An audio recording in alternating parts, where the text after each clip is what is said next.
Hey guys, my name is Dice Rollin', and today I wanted to take a look at one of my favorite nostalgic Halloween movies. And I'm certainly not alone in that. So many people watch Hocus Pocus as an annual tradition that even television stations played on repeat throughout October. It was written by Mick Garris and Neil Buthbert, and was directed by Kenny Ortega. It was released surprisingly not in October, but on July 16th, 1993. People seem to have mixed feelings about it, and some don't even like it at all. But fans of the film are still very present and consider this to be a Halloween treasure. So without further ado, this is my review of Hocus Pocus.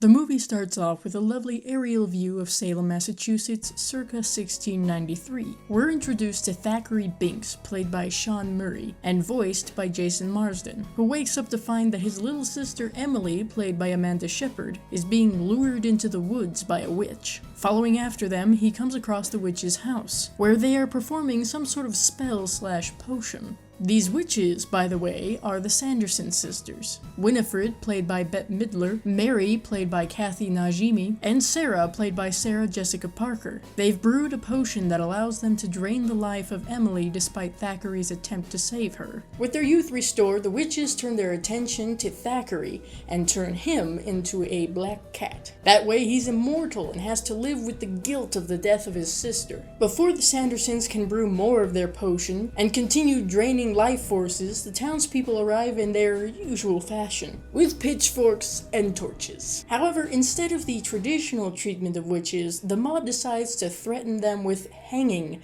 instead of burning them at the stake, which is awfully convenient for Winifred, who tells the crowd that it doesn't matter if they kill them because they will be resurrected years from now on Halloween by a virgin to continue their dark arts. Why a virgin? Well, I have this theory that it could be kind of a middle finger to the religious with the whole Virgin Mary thing. But maybe I'm looking too deeply into this. Fast forward to 1993. The story of the Sanderson sisters is being recounted in a high school. And here we're introduced to Max, played by Omri Katz, who not only is the Scrooge of Halloween, but also isn't thrilled with his family having moved here. However, there is one thing that isn't so terrible about Salem to Max, or rather, one person. This is Allison, played by Vanessa Shaw, who Max has a crush on. In case Jimi Hendrix shows up tonight, here's my number. Okay, I'm sorry, could someone explain what the hell that was? Why are you bringing Jimi Hendrix into this? Is Max implying that should Allison get high that night, she should call him? Well, it seems that whatever Max meant by this, it's not gonna happen. Max heads home and stumbles across Dumb and Dumber. Jay, played by Tobias Jelnick, and Ernie, or Ice, played by Larry Bagby, are the quintessential bullies for this movie. And since they steal Max's shoes, I guess that makes them petty theft bullies. So Max goes home, complains vaguely to his oblivious parents, and sulks in his room. You know, your typical movie new kid behavior. Then Max's little sister Danny, played by Thora Birch, interrupts what likely would have turned out to be a jerk-off session with his pillow. Danny informs Max that he should be taking her trick-or-treating, which, of course, he refuses. But given that she won't be taking no for an answer, he ends up doing just that. During the festivities, they encounter Jay and Ice, once again, being the pettiest bullies I've ever seen by literally stealing candy from children. As you might expect, this doesn't go too well and results in Max and Danny having a slight tiff before making up in true sibling fashion. Afterwards, they find themselves at a beautiful house that just so happens to be Allison's home. Just like any good sibling, Danny is able to humiliate Max once again, and they learn that there's a retired museum dedicated to the Sanderson sisters. This is the perfect excuse for Max to spend some time with Allison, so he suggests that they all go to the museum and check it out. I mean, to be fair, when better a time to visit a witch house than on Halloween? Once they arrive, they find many of the Sanderson sisters' items on display, including the black flame candle. One mildly deterrent incident with a cat later, and Max solidifies his dumbass status by lighting said candle. Uh-oh. Max, you are not just an idiot, you are the idiot. So it turns out all the myth and history about the Sanderson sisters and the Black Flame Candle is true, as the three witches are resurrected. It doesn't take them long to discover one of the culprits who brought them back, either. Danny does come up with a pretty decent idea on how to get out of this by telling them she is a witch too. Unfortunately, none of the witches believe her and quickly scare the truth out of her. Danny tells them that the year is 1993, which means that they have been dead for 300 years. They then attempt to eat her, because being dead for hundreds of years will give you a hell of a craving for kids, I guess. But Big Brother Max steps up to defend his sister from the witches, only to have Winifred electrocute the fuck out of him. Allison and Danny, meanwhile, seem to be handling this pretty well. Max bluffs a way out for them by making the sprinkler system go off, claiming it's acid rain, essentially. On his way out, we learn that Black Cat is the very same Thackeray Binks. Nice going, Max. Eventually, after Danny, Max, Allison, and Binks run off with Winifred's book, the sisters realize that it's just water they've been drenched with. So they take off after the group, only to be halted briefly by yet another modern invention, asphalt. Although fire trucks are also a no for witches. Binks leads the group to the local graveyard for a few reasons. 1, it's holy ground, so the sisters can't get to them there. 2, to show them Billy Butcherson's grave. He was Winifred's lover, but she poisoned him and sewed his mouth shut when she found out he was more interested in Sarah. And 3, to show them Emily's grave, and explain why he'd been guarding the Sanderson house. We also learned that the Sanderson sisters have a bit of a deadline. They need to retrieve the spellbook so that they can recreate the potion that they had brewed before that gave them their youth back. They need to do this before sunrise, otherwise they're dead. Again. So they arrive at the graveyard to torment the group and attempt to get Winifred's spellbook. This doesn't work out so well, so Winifred raises Billy, played by Doug Jones, from the dead. And Billy's not exactly thrilled about this. With a zombie now chasing after them, everyone descends into the catacombs in order to escape. In the process, Binks is run over. But that's okay, because he's immortal due to Winifred's curse. With a scene involving the sisters and a bus driver that I swear has become creepier in my adult life, they arrive in a neighborhood full of trick-or-treaters, which once again causes confusion among them. Bless you. I can't lie, this is exactly how I would react. This is where the Sanderson sisters kind of go on this wild exploration of the, modern world, including believing that they found their master, Satan, which leads me to wonder how fucking cheap does Satan look for them to confuse him with this guy. Anyway, to summarize this portion of the movie, the sisters fuck around in Satan's domain for a while, pissing his wife off, and having their broom stolen, ironically, by their mini cosplayers, before being chased out of the house by a small dog named Ralph. I think that covers it pretty well, don't you? Max, Allison, Danny, and Binks find a police officer and explain what happened in hopes that they'll be able to get some help. Granted, this is something that I am constantly telling fictional characters that can in no way hear me in order to prevent a hell of a mess. But for some reason, this officer's only question is, "Are you a virgin?" Okay, Max is, what, 15, 16...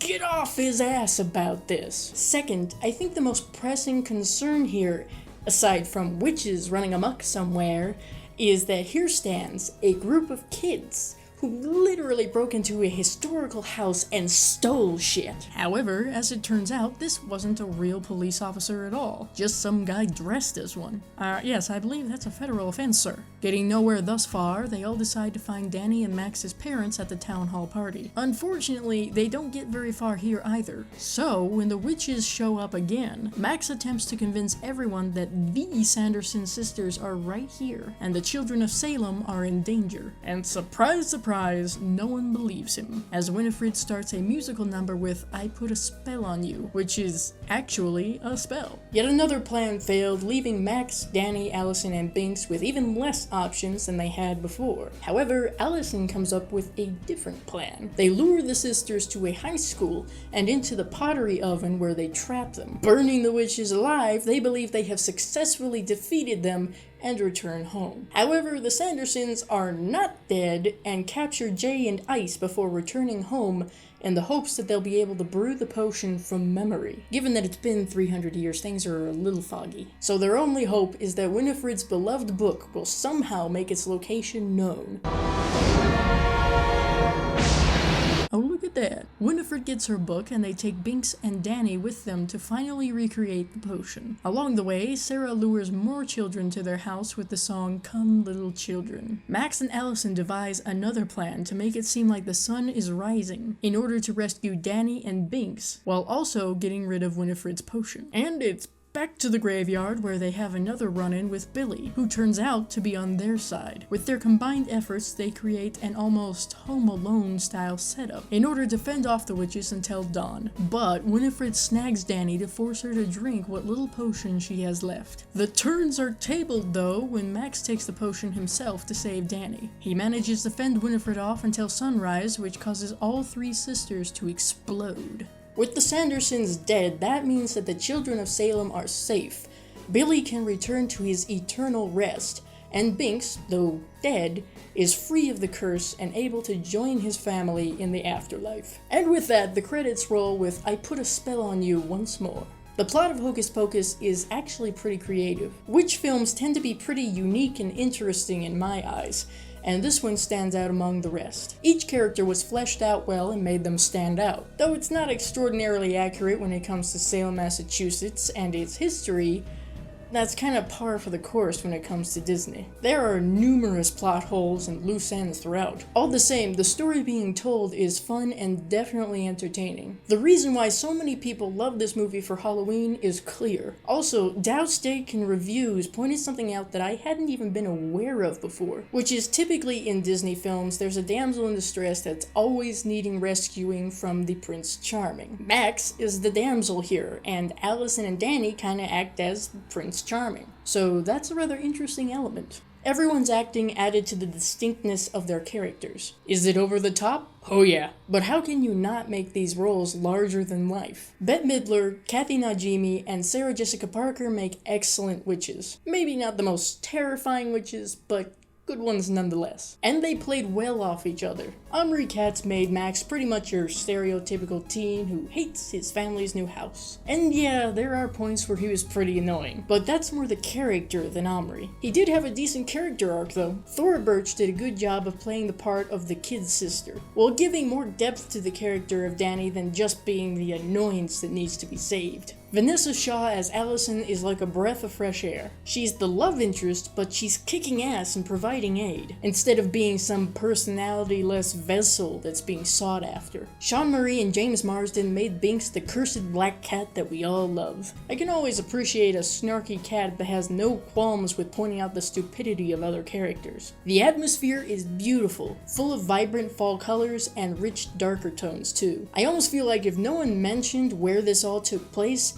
you would still be able to tell just by the settings. Everything has an element to it that makes it seem like it has an otherworldly quality, even when the witches aren't present. The special effects are dated to be sure. With each year that I watch this, the whole talking cat effects don't get any better. It's not the worst talking cat effect that I've seen though. A few of the scenes where the Sandersons are flying around on their brooms don't look quite right either. However, the practical effects are awesome. I know a number of different techniques were used for when the Sandersons flew around on their brooms, and I had no idea puppets were used until I saw a behind the scenes documentary that talked about it. Billy's effects are solid as well. The soundtrack, just like the atmosphere, is gorgeous. Whenever I hear some of the score from this film, it immediately puts me in the fall/Halloween mood. John Debney clearly put a lot of effort into creating each of the themes used, and they do a great job of setting the tone for each scene. And of course, Bette Midler's performance of I Put a Spell on You is iconic. With that being said, I'm giving Hocus Pocus 9 out of 10 bloody thumbs up. Now, I'm well aware of the fact that Hocus Pocus is by no means a masterpiece of a movie, but by God, the feels, man! It has charming and endearing qualities to it that make it a special kind of seasonal film. It's extraordinarily nostalgic for me personally, and I feel it captures a certain essence of Halloween itself. Of the 15 plus years I've watched it, it still manages to create the perfect atmosphere for October. I recommend this film to Halloween lovers, fans of witches and actual witches, and anyone looking for a nostalgic movie to enjoy with a hot beverage and a warm blanket. So I hope you enjoyed this video. If you did, give it a like to let me know. And don't forget to leave a comment down below telling me what you thought of this movie. And if you have any suggestions for horror movies you'd like to see me review in the future. Also, don't forget to share this video to help the channel grow, and subscribe for more videos like this. See you later. Oh, look. Another glorious morning. Makes me sick.